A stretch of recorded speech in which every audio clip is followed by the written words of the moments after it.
Саламатсыздар ма оқушылар, бүгінгі сабақты бастамас бұрын каналға тіркеліп, лайк басуды ұмытпа. Бүгін қазақ тілі сабағы 80-ші сабақ мазмұндама.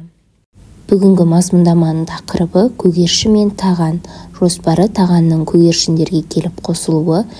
Көгершіндер қуып жіберді, тағанның жолдастары танымай қалды. Тағанның кейінгі күні қалай болды? Көгершін мен таған. Бір таған көгершіндердің дайын тамақты жейіп, жылы орында тұратынын көрді. Ол жүнін ақ бояумен бояп, оларға келіп қосылды. Көгершіндер өздерінің бір тұқымына ұқсатып араларына кіргізді. Түнде таған өзінің қай жерде екенін ұмытып, өзінше айқай салды. Сонда көгершіндер оның бөтен құс екенін біліп, шұқылап қуып жіберді.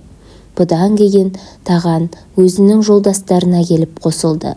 Жолдастары жүні ақ болған соң танымай араларына кіргізбеді.